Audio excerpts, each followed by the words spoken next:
गोरखनाथ मंदिर पर हमले की इनसाइड स्टोरी।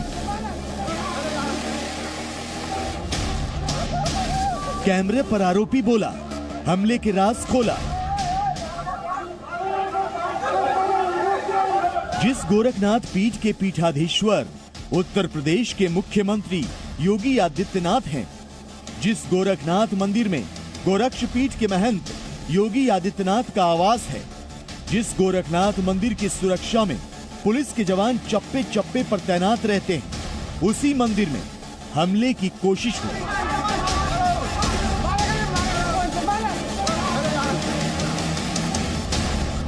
एक युवक ने सुरक्षा बंदोबस्त को नाकाफी साबित करते हुए गोरखपुर में दहशत फैलाने की कोशिश की।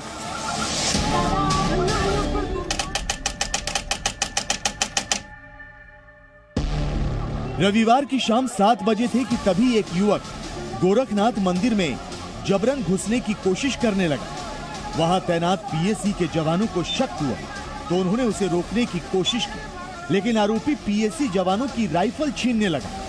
यही नहीं, जब तक मंदिर की सुरक्षा में तैनात जवान संभल पाते, आरोपी ने गमछे में छिपा कर लाए धारदार हथियार से हमला कर दिया, जिससे पीएसी के 2 जवान घायल हो गए। अफरा तफरी मच गई। आरोपी धार्मिक नारा लगाते हुए मंदिर के अंदर घुसने लगा।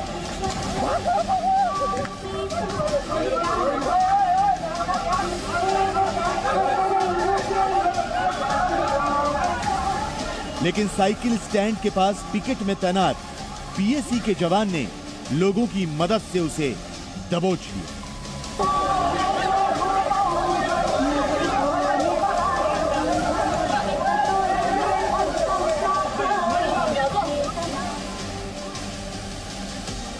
स्टाफ के सिपाही और लेडीज सिपाही से दौड़ के भागते जा रही हैं सब। तो हमें क्या बात हुआ, गेट बंद गया, हम कोई आतंकवादी घुस गया। तो उसके बाद हम अंदर जाके छुप गए। तो वहाँ देख रहे थे एक आदमी आके बुझाई लेकर लहरा रहा है इसे और कुछ नारा भी दिया। तो उसके बाद क्या नाम है, फिर वहाँ पुलिस पीएसएल दौड़ा लिया।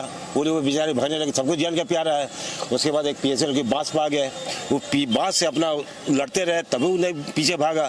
जब पब्लिक ईंटा मारे हैं उसको, तो ईंटा उसके बुझाई लगा, बुझाई नीचे गिरा है, तब जाकर उसे।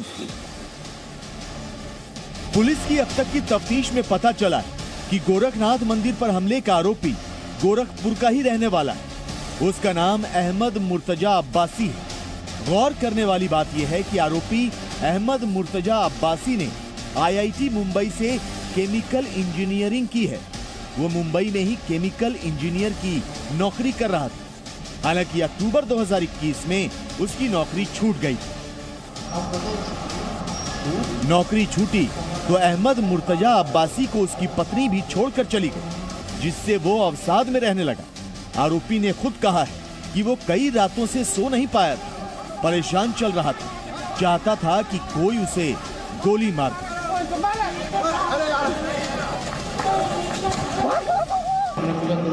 कुल्फी के लिए बताया अंदर कोई पटरी में दुकान, वो मैंने लिया और एक और बड़ा वाला जिससे किए थे वो लिए। दोनों सामान लेके हम टेम्पो पे चढ़े। 450-500 रुपये का सामान था। टेम्पो पे चढ़े, टेम्पो से नौगढ़ है, शेर टेम्पो में नौगढ़ से जो है उसने कहा कि आपको गोरखपुर पहुँचा देंगे। तो हमने कहा भाई ठीक है, गोरखनाथ में रुकवा देना। तो वहीं पुलिस है, उसी पे हम कुछ ना कर देंगे कि हम भी चले जाएंगे, काम तमाम हो जाएगा, हम भी ना हम रहेंगे ना। आरोपी अहमद मुर्तजा अब्बासी ने कैमरे पर यह भी कहा कि उसके दिमाग में कई सारी बातें चल रही थी। वो इस हमले को सही साबित करने के बारे में भी सोच रहा था। इस तरह से हमारे थॉट्स बहुत से एंगल से हम सोच रहे थे जस्टिफाई करने का, कि ऐसा भी है कि हाँ भाई देखो CNRC भी कर रहे हैं तो गलत हो रहा है ना। हमारे साथ जो गलत हुआ वो तो ड्राइविंग फैक्टर है ही, उसको मैं दिमाग में जो जस्टिफिकेशन, उसके मतलब कोई काम करने से पहले आदमी जस्टिफिकेशन भी तो बनाता है, उसको मैं जस्टिफिकेशन दे रहा था। देखो मुसलमानों के साथ जुल्म हो रहा है, कोई कर्नाटक में ये हो रहा तो हम अब कोई नहीं करेगा। तो मुझे उस तरह से मैं सोच के मैं बोला कि अब थक गया, सोच में बोला कर ही दो भाई। अब सवाल यह है कि आरोपी अहमद मुर्तजा की बातें कितनी सही है। क्या वो वाकई किसी अवसाद में था या फिर वो किसी बड़े हमले को अंजाम देने के मकसद से आया था? सवाल ये भी है कि आरोपी अहमद मुर्तजा अब्बासी का किसी आतंकी संगठन से संबंध तो नहीं था। इन्हीं सवालों के जवाब तलाशने के लिए इस केस को एटीएस को रेफर कर दिया गया। एटीएस और यूपी पुलिस की टीम हमलावर अहमद मुर्तजा अब्बासी के परिवार वालों से पूछताछ शुरू कर चुकी है। एटीएस उसका विदेशी कनेक्शन भी तलाश रही है। वो पता कर रही है कि आरोपी के पास पासपोर्ट था या नहीं, कभी वो विदेश गया था या नहीं। साथ ही उसके मोबाइल और लैपटॉप के आईपी एड्रेस से विदेशी लोगों से बातचीत और फंडिंग की भी जांच की जा रही है। ये गंभीर प्रकरण है और वहाँ के सुरक्षा कर्मियों के अलर्टनेस से एक बहुत गंभीर घटना टल गया और उसमें तत्काल लोगों को गिरफ्तार भी किया गया है। और हमारी जब विवेचना होगी एटीएस के द्वारा तो हम सभी पहलुओं पे विवेचना कर रहे हैं। यूपी पुलिस गोरखनाथ मंदिर पर हमले की तह तक जाने की कोशिश कर रही है, तो वहीं सुरक्षा के इंतजाम पहले से ज्यादा पुख्ता कर दिए गए हैं। मुर्तजा अब्बासी ने पीएससी के जवानों पर हमला कर दिया, जिसमें 2 जवान काफी बुरी तरह से घायल भी हुए हैं। फिलहाल आप देख रहे हैं कि यहाँ पे सिक्योरिटी व्यवस्था बढ़ा दी गई है। यहाँ पे जो भी लोग आने जाने वाले लोग हैं, एक एक लोग को बाकायदे चेक किया जा रहा है। बिना चेकिंग के कोई भी अंदर नहीं जा सकता है। यही वो जगह है जहाँ पे जबरन घुस गया था और धारदार हथियार से उसने वार कर दिया था। 5 फरवरी 2022 को सोशल मीडिया पर लेडी डॉन नाम से गोरखनाथ मंदिर को बम से उड़ाने की धमकी आई थी। सीएम योगी पर भी हमला करने की बात कही गई थी, लेकिन 3 अप्रैल की वारदात से पहले ना तो कोई धमकी आई और ना ही कोई अलर्ट। यही वजह है कि पुलिस इस मामले को जल्द से जल्द सुलझाने की कोशिश कर रही है। आतंकी हमले की संभावना के साथ उसी दिशा में जांच कर रही है। गोरखपुर से आशीष शाही के साथ ब्यूरो रिपोर्ट, जी मीडिया।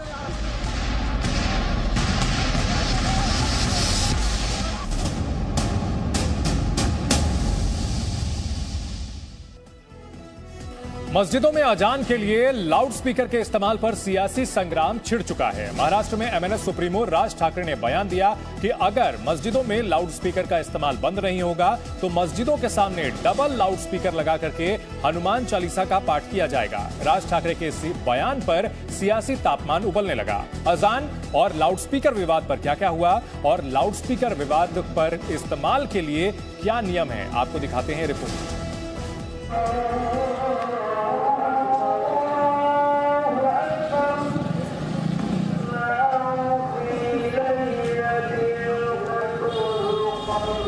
अजान की आवाज पर फिर मचा घमासान। ज्या मशिदीच्या बाहेर हे भोंगे लागतील त्याच्या दुप्पट समोर स्पीकर लावायचे आणि हनुमान चालीसा लावायचा। अजान सुनी तो हनुमान चालीसा सुनाया।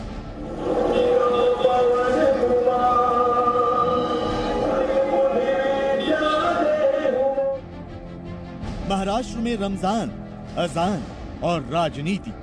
शिवसेना इस समय कुछ नहीं कर पा रही है, इस नाते अपने मुखड़े राज ठाकरे के आधार पर यह काम करा रहे हैं। महीना रमजान का है और महाराष्ट्र की सियासत एक बार फिर उबाल पर है। महाराष्ट्र नवनिर्माण सेना के मुखिया राज ठाकरे ने अजान पर कुछ ऐसा बोल दिया कि मुंबई से लेकर दिल्ली तक का सियासी पारा हाई हो गया। अर्थाला माझा विरोध नाही,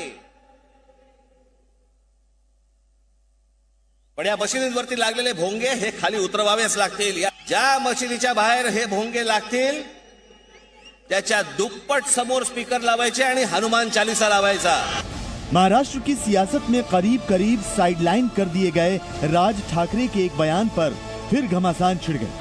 शनिवार को राज ठाकरे ने चेतावनी दी कि अगर मस्जिदों से लाउड स्पीकर पर अजान देने का सिलसिला नहीं रुका तो इसके जवाब में हनुमान चालीसा पढ़ी जाएगी, वो भी लाउड स्पीकर पर और उतनी ही जोर से। अर्थाला माझा विरोध नाही, पण या मशिदींवरती लागलेले भोंगे हे खाली उतरवावेच लागतील। ज्या मशिदीच्या बाहेर हे भोंगे लागतील त्याच्या दुप्पट समोर स्पीकर लावायचे आणि हनुमान चालीसा लावायचा। ज्या प्रकारे या लाउड स्पीकरचा सकाळी 5 वाजल्यापासून जो त्रास होतो, जेव्हा धर्म बदला तेव्हा लाउड स्पीकर होता काय? तुमच्या परमेश्वराची प्रार्थना करायची असेल तर करा घरात। प्रत्येकाने आपापला धर्म हा घरामध्ये ठेवला पाहिजे। राज ठाकरे के बयान का असर भी दिखने लगा। उनकी पार्टी की एक नेता ने पेड़ पर लाउड स्पीकर लगाया और हनुमान चालीसा बजाना शुरू कर दिया। काफी देर तक हनुमान चालीसा का पाठ होता रहा। मामला सियासी था, लिहाजा पुलिस पहुंची और एमएनएस नेता को हिरासत में लेकर लाउड स्पीकर को जब्त कर लिया। लाउड स्पीकर पर हनुमान चालीसा बजाने के लिए उस पर 5,500 रुपए का जुर्माना लगाया गया और दोबारा ऐसा ना करने को लेकर चेतावनी भी दी। आने वाले वक्त में रास्ते के ऊपर मस्जिदों के सामने बड़े बड़े लाउड स्पीकर, जैसे हमारे राज साहब ठाकरे ने कहा, वैसे भोंगे साउंड के ऊपर बजेंगे, हनुमान चालीसा होगी और आपको आने वाले वक्त में देखने मिलेगा। कई दूसरी जगहों से भी ऐसे ही मामले सामने। मनसे के कार्यकर्ताओं ने जगह जगह लाउड स्पीकर लगाकर हनुमान चालीसा का पाठ शुरू कर दिया। जल्दी ही अजान बनाम हनुमान चालीसा का विवाद सियासी घमासान में तब्दील हो गया। शिवसेना ने राज ठाकरे पर जबरदस्त निशाना साधा और उन्हें बीजेपी की बी टीम बताने में देर नहीं लगा। कहो केंद्र सरकार को एक कानून बनाए और सभी बंद कर दे। अगर वही है तो गुजरात में भारतीय जनता पार्टी की सरकार है, कर्नाटक में भारतीय जनता पार्टी की सरकार है, मध्य प्रदेश में भारतीय जनता पार्टी की सरकार है। क्या वहाँ मस्जिदों पे भोंगे हटाए गए? बीजेपी ने फौरन पलटवार किया और इस पूरे हंगामे के पीछे शिवसेना का हाथ बता दिया। न तो उनका बीजेपी से कोई संबंध है, न बीजेपी उनको किसी प्रकार के सहयोग दे रही है। वह स्वयं शिवसेना के ही मुखड़े हैं। शिवसेना इस समय कुछ नहीं कर पा रही है, इस नाते अपने मुखड़े राज ठाकरे के आधार पर यह काम करा रहे हैं। महाराष्ट्र की महाविकास अघाड़ी सरकार की दूसरी पार्टियों ने भी पलटवार करने में देर नहीं लगाई। एनसीपी ने तो राज ठाकरे को गिरगिट बता दिया। बात धर्म की थी तो धर्म गुरु भी पीछे नहीं रहे। हनुमान चालीसा पढ़िए, कौन मना करता है, लेकिन हनुमान चालीसा आप इसलिए पढ़ें कि अजान के मुकाबले में पढ़ें, तो फिर आपके हनुमान चालीसा की अहमियत क्या होगी? आप तो वो दुश्मनी में पढ़ रहे हैं मुसलमान की। आप उसको भाव के साथ पढ़िए, आस्था के साथ पढ़िए, मोहब्बत के साथ पढ़िए। जो अकीदत है आपकी हनुमान जी के साथ में, उसके साथ पढ़िए तो अच्छा भी लगेगा। लेकिन आप राम के नाम पर, हनुमान के नाम पर और फलां के नाम पर, फलां के नाम पर सियासत करेंगे, ये बहुत निंदनीय है और अफसोसनाक है। हालांकि ये पहला मामला नहीं था जब देश की सियासत में अजान की आवाज ने हलचल मचाई हो। साल 2017 में मशहूर सिंगर सोनू निगम ने अजान को लेकर एक ट्वीट किया था और अजान से नींद टूटने की शिकायत की थी। कुछ ऐसी ही शिकायत इलाहाबाद यूनिवर्सिटी की वाइस चांसलर संगीता श्रीवास्तव ने भी की थी। पिछले साल उन्होंने डीएम को चिट्ठी लिखकर लाउड स्पीकर पर अजान दिए जाने पर रोक लगाने की मांग की थी। उन्होंने इलाहाबाद हाईकोर्ट के फैसले का हवाला भी दिया था। मई 2020 में इलाहाबाद हाईकोर्ट ने अजान विवाद पर फैसला सुनाते हुए कहा था कि लाउड स्पीकर से अजान देना इस्लाम का धार्मिक हिस्सा नहीं है। यही नहीं, कोर्ट ने नींद के अधिकार को मौलिक अधिकार बताते हुए लाउड स्पीकर के इस्तेमाल पर नियम बनाने के निर्देश भी दिए थे। भारत ही नहीं, सऊदी अरब जैसे इस्लामिक देश में भी मस्जिदों में लाउड स्पीकर के इस्तेमाल पर कानून है। यानी वहां भी लाउड स्पीकर की आवाज एक सीमा से ज्यादा नहीं हो सकती। सऊदी अरब ने यह भी साफ किया कि लाउड स्पीकर का इस्तेमाल सिर्फ अजान देने के लिए ही इस्तेमाल हो। लेकिन भारत में ऐसा कोई स्पष्ट कानून नहीं है और इसीलिए जब जब अजान की आवाज पर सवाल उठता है तो उसकी गूंज पूरे देश में सुनाई देने लगती है। महाराष्ट्र में भी कुछ ऐसा ही हुआ, लेकिन वहां अजान और लाउड स्पीकर के विवाद में सियासत की एंट्री भी हो गई। ब्यूरो रिपोर्ट, जी मीडिया।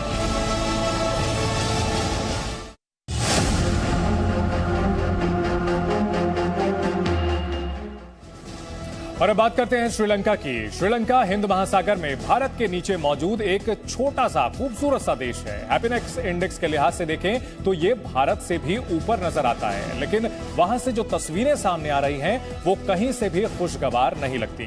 श्रीलंका में चावल 500 रुपए किलो तक पहुंच चुका है। वहीं पेट्रोल डीजल की भारी किल्लत भी देखने को मिल रही है। बिजली नहीं आ रही और लोगों के सामने 2 वक्त की रोटी खाने तक का संकट पैदा हो चुका है। चीन के कर्ज तले दबा श्रीलंका बर्बादी की कगार पर पहुंच चुका है और अब वो भारत से मदद की गुहार लगा रहा है।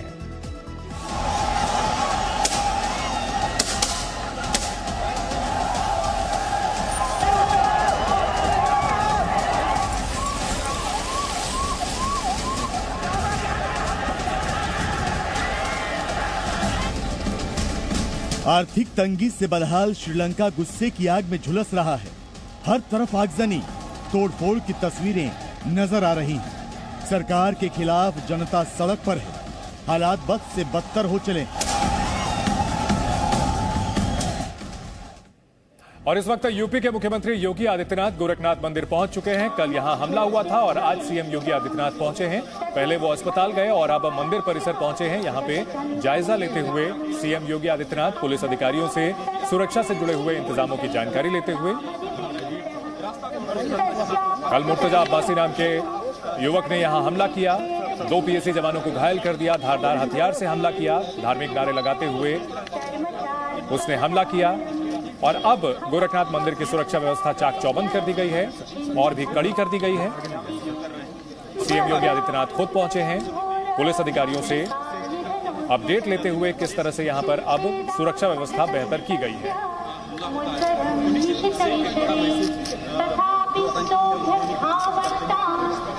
हमने आपको दिखाया किस तरह से मुर्तजा नाम के इस शख्स ने कैमरे पर बताया कि उसने हमले की प्लानिंग की। दावा कर रहा था कि वो कई दिनों से सोया नहीं था, वो चाह रहा था कि कोई उसे गोली मार दे और इसीलिए उसने गोरखनाथ मंदिर में हमला किया। पुलिस अब ये पड़ताल कर रही है कि क्या ये सब जो बयानबाजी अब वो कर रहा है अब जांच को भटकाने के लिए है। हमले के टेरर एंगल की भी जांच की जा रही है। गोरखपुर के ही सिविल लाइंस का रहने वाला मुर्तजा अब्बासी, जिसने कल सनसनी फैला दी, यहां पर हमला करके आज सीएम योगी आदित्यनाथ गोरखपुर पहुंचे। पहले अस्पताल में उन्होंने घायल पीएसी जवानों से मुलाकात की, उनके स्वास्थ्य के बारे में अपडेट लिया और अब मंदिर परिसर पहुंचे हैं।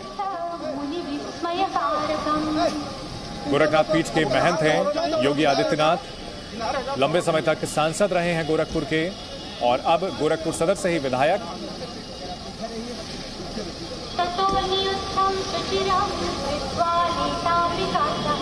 दो तस्वीरें कल के हमले और उसके बाद आरोपी को गिरफ्तार करने की, और दूसरी तस्वीर आज सीएम योगी आदित्यनाथ पहुंचे हैं गोरखपुर शहर और यहां पर मंदिर परिसर का उन्होंने अभी दौरा किया है, सुरक्षा व्यवस्था का जायजा लिया। दो तस्वीरें, इससे पहले जब सीएम गोरखपुर पहुंचे तो सबसे पहले उन्होंने पीएसी के उन जवानों से मुलाकात की जो कल मुर्तजा अब्बासी के हमले में घायल हुए।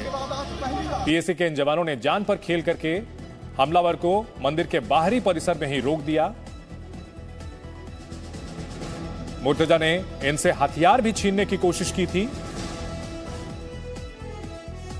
सीएम योगी आदित्यनाथ घायलों से मिले, उनसे घटना के बारे में जाना, सेहत का उनका ब्यौरा लिया, डॉक्टरों से भी बात की।